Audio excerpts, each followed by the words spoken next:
Salah satu bahan yang kita gunakan ini daun gamal. Teman-teman bisa pakai daun gamal atau daun hijau-hijauan yang lain. Yang penting warna hijau. Khasiat atau nutrisi dari daun gamal atau kandungannya sangat bagus sekali untuk dijadikan sebuah pupuk, apalagi menjadi sebuah pupuk organik cair. Tentu ini sangat bagus sekali untuk tanaman. Bahan untuk pembuatan pupuk organik cairnya ini pohon pisang yang ini kena penyakit ya teman-teman, atau kena nama penyakitnya Fusarium. Kita menggunakan ini atau memakai bahan pohon pisang ini sangat bagus sekali, nutrisinya sangat bagus sekali untuk pembuatan pupuk organik cair.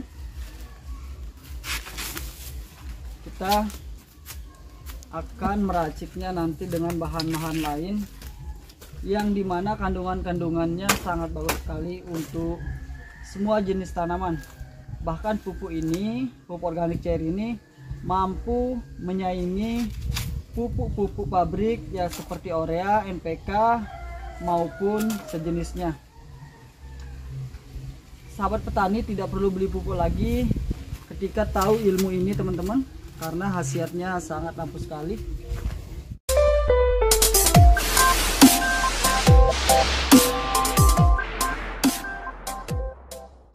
Oke teman-teman, inilah bahan-bahan yang kita gunakan untuk proses atau pembuatan pupuk organik cair, yang dimana bahan-bahan ini mampu memaksa atau menyuburkan tanaman teman-teman sendiri. Tepung beras putih asli ini bisa menggantikan perannya NPK 1616 atau pupuk kimia seperti NPK, urea maupun pelangi. Bahkan bisa menggantikan peran atau fungsi dari kapur dolomit sendiri.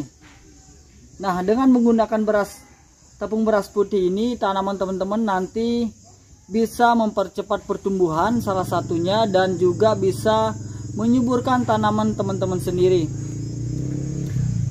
Bahan yang pertama ada tepung beras putih, lalu ada E4, dan ada batang pisang.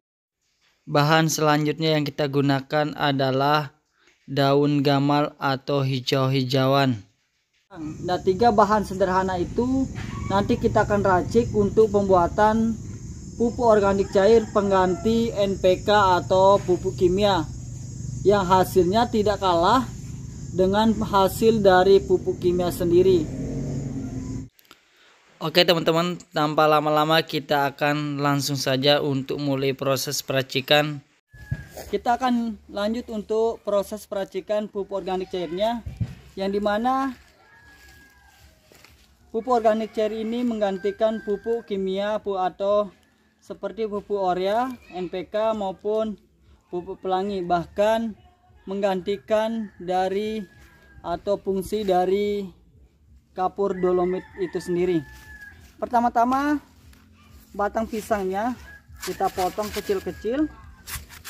Ini saya memakai sabit, atau teman-teman juga bisa memakai parang, karena saya tidak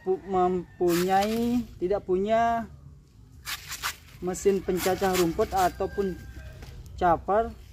Kalau teman-teman sendiri ada mesin pencacah rumputnya, teman-teman bisa gunakan itu. Teman-teman langsung iris kecil-kecil seperti ini. Batang pisang ini sangat kaya sekali dengan kandungan yang bisa menyuburkan tanaman teman-teman sendiri, bahkan bisa memaksa pertumbuhan atau memaksa keluarnya bunga maupun buah ya teman-teman. Lalu nanti teman-teman bisa aplikasikan langsung kepada tanaman teman-teman sendiri untuk melihat hasil dari pupuk organik cair ini. Karena saya sudah sering sekali menggunakan pupuk organik cair yang buatan sendiri, yang dari bahan-bahan limbah atau bahan-bahan rumah tangga pun yang lain. Ini kita buat ini dalam skala kecil. Bahan yang kedua, kita masukkan daun gamal. Jika teman-teman tidak punya daun gamal, teman-teman juga bisa menggunakan daun hijau-hijauan. Yang penting warnanya hijau ya teman-teman. Teman-teman bisa juga memakai odot atau daun yang lain yang warnanya hijau. Kandungan dari daun gamal ini sangat bagus sekali ya teman-teman. Setelah kita masukkan atau campurkan dengan ini, lalu kita masukkan atau campurkan dengan tepung beras putih. Inilah, karena ini skala kecil cukup ini sekitar 1 gelas ya teman-teman. Campurkan saja.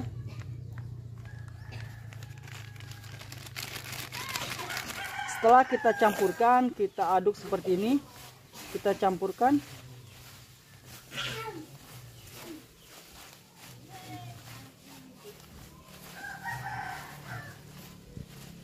Kita campurkan sampai merata. Lalu kita campurkan bahan selanjutnya, ada E4.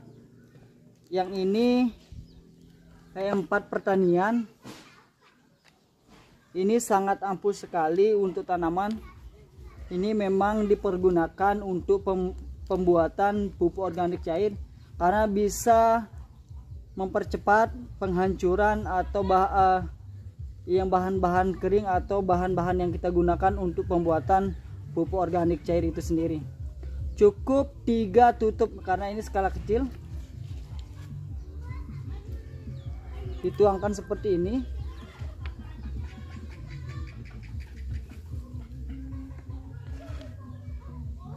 Nah, cukup 3 botol, 3 tutup ya teman-teman. Lalu kita campurkan sampai merata.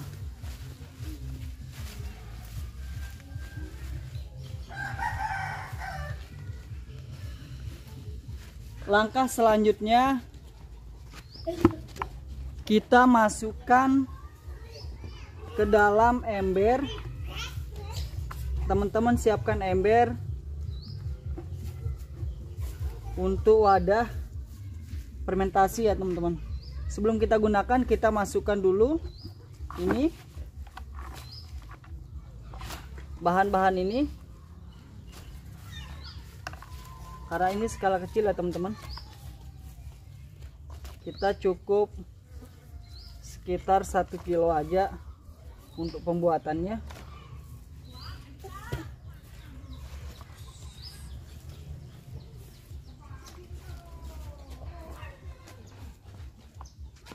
Langkah selanjutnya, kita masukkan air secukupnya.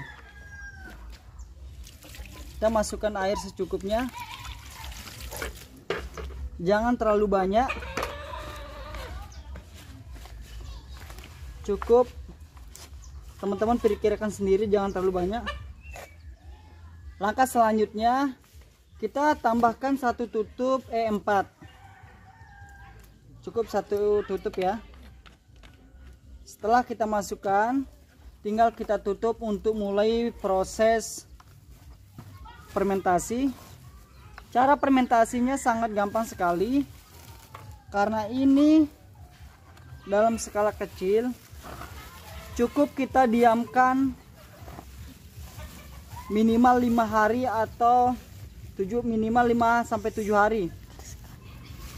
Setelah 7 hari, teman-teman bisa buka sendiri, lalu teman-teman bisa aplikasikan langsung kepada tanaman teman-teman sendiri.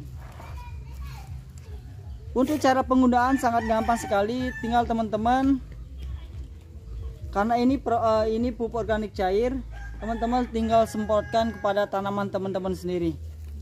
Oke teman-teman, itulah proses untuk pembuatan pupuk organik cairnya. Semoga bermanfaat untuk para sahabat petani muda Indonesia, sahabat petani Indonesia. Sekian dari kami. Assalamualaikum warahmatullahi wabarakatuh.